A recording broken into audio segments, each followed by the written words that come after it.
भारत को खालसा राज की पुकार, एक सच्चा, दूरदर्शी और जन उपयोगी देशभक्ति का आह्वान। भारत हमारा प्यारा देश, जिसकी मिट्टी में सत्य, अहिंसा और एकता की सुगंध बसी है, आज एक गंभीर संकट के दौर से गुजर रहा है। यह संकट न केवल बाहरी है, बल्कि हमारे भीतर की उस मानसिक गुलामी से उपजा है, जो हमें आपस में बांटती है, हमें कमजोर करती है और हमें हमारे स्वाभिमान से दूर ले जाती है। यह लेख एक विनम्र प्रयास है, जो भारत की जनता को उनके स्वाभिमान, सत्य और देशभक्ति के प्रति जागृत करे, उनकी मुसीबतों का समाधान खोजने में सहायता करे और एक ऐसे भारत का निर्माण करे जहां खालसा राज की भावना, समानता, शुद्धता और सेवा प्रत्येक नागरिक के जीवन में समा जाए। भारत की वर्तमान स्थिति एक डूबता हुआ जहाज, जैसा कि लेख में उदाहरण दिया गया।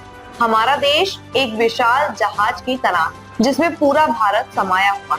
इस जहाज में एक छोटा सा छेद हो चुका है, जो धीरे धीरे हमें डुबो रहा है। यह छेद है आपसी फूट, नफरत, भ्रष्टाचार और सत्ता के लिए अंधी दौड़।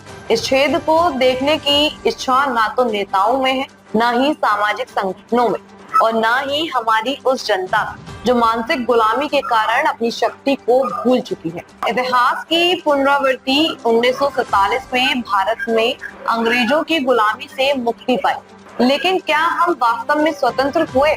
इसका गवाह है कि हमारी आपसी रंजिशों और सत्ता के लालच ने हमें बार बार लूटा। आइए कुछ उदाहरणों पे नजर डालते हैं।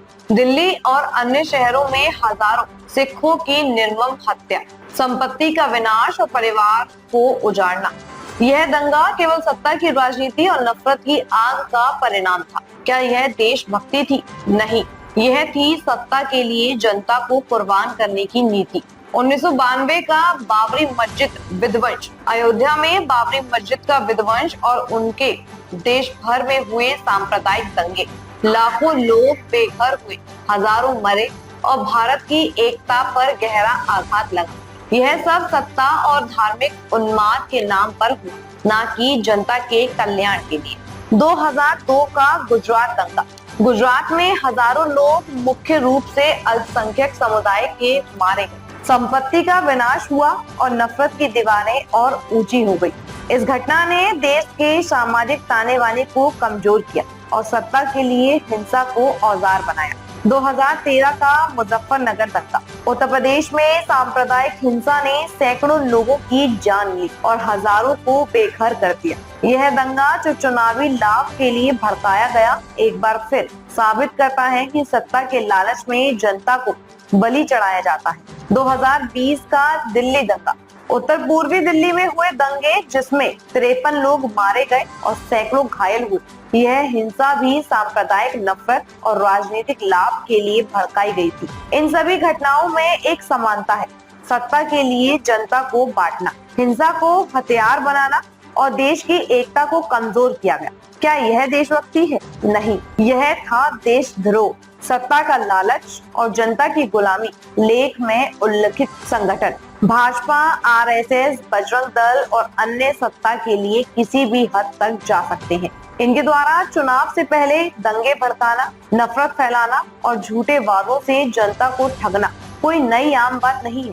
उदाहरण के लिए 2014 और 2019 के चुनावों में वादे, अच्छे दिन, सबका साथ, सबका विकास और 15 लाख रुपए हर खाते में जैसे वादे जनता को लुभाने के लिए किए गए, लेकिन सत्ता में आने के बाद ये वादे जुल्मे करार दिए गए। मोदी मीडिया और व्हाट्सएप यूनिवर्सिटी झूठी खबरें, भ्रामक इतिहास और नफरत भरे संदेशों के लिए जनता को मानसिक रूप से गुलाम बनाया जा रहा है।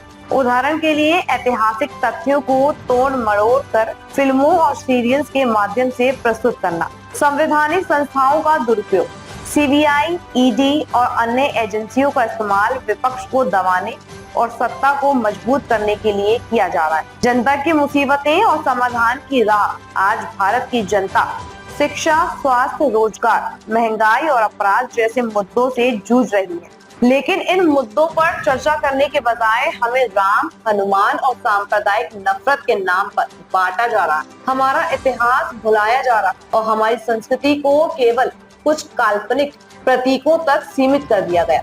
समाधान क्या है? मानसिक गुलामी से मुक्ति। हमें अपने इतिहास को सत्य के आधार पर समझना होगा। हमें भ्रामक फिल्मों और सीरीज के बजाय सत्यापित स्रोतों से ज्ञान प्राप्त करना होगा। शिक्षा और जागरूकता। प्रत्येक नागरिक को शिक्षित और जागरूक करना होगा। शिक्षा वह अख्तियार है जो हमें नफरत और अंधविश्वास से मुक्त कर सकती है। हमें जाति, धर्म और क्षेत्र के बंधनों से ऊपर उठकर एकजुट होना होगा। भारत की ताकत उसकी विविधता में है, ना कि नफरत में। न्यायपालिका और मीडिया की स्वतंत्रता। हमें ऐसी न्यायपालिका और मीडिया की आवश्यकता है जो निष्पक्ष और निर्भीक हो। इस संस्थानों को जनता की आवाज बनाना होगा, ना कि सत्ता का गुलाम। हमें एक ऐसे समाज की स्थापना करनी होगी जहां सभी को समान अधिकार, समान अवसर और समान सम्मान मिले। खालसा राज का अर्थ है शुद्धता, समानता और सेवा का राज। देशभक्ति का सच्चा अर्थ, सच्ची देशभक्ति वह नहीं जो नफरत फैलाए या हिंसा को बढ़ावा दे। सच्ची देशभक्ति वह है जो जनता की भलाई के लिए काम करे, जो शिक्षा, स्वास्थ्य और रोजगार को प्राथमिकता दे और जो भारत की एकता और विविधता को संरक्षित करे। हमें उन नेताओं, संगठनों और संस्थाओं की आवश्यकता है जो देश को डूबने से बचाए, ना कि उस छेद को और बड़ा करे। 1947 के बाद की सीख। 1947 के बाद हमने कई गलतियां की। हमने आपसी रंजिशों को पनपने दिया, हमने सत्ता के लालच को देशभक्ति समझ लिया और हमने अपनी जनता को मानसिक गुलामी में डूबने दिया। लेकिन अब समय है जागने का, समय है एक नए भारत के निर्माण का, समय है खालसा राज की स्थापना का। भारत को आपकी जरूरत है। प्रिय देशवासियों, यह देश आपका है, जिसकी मिट्टी, इसके लोग और इसकी संस्कृति आपकी है। इसे बचाने की जिम्मेदारी भी आपकी ही है। हमें उन नेताओं, संगठनों और संस्थाओं को जवाबदेह बनाना होगा जो हमें बांटते हैं। हमें अपनी मुसीबतों का समाधान खोजना होगा और हमें एक ऐसे भारत का निर्माण करना होगा जहां हर नागरिक को सम्मान, सुरक्षा और समृद्धि मिले। आइए हम सब मिलकर खालसा राज की भावना को अपनाएं।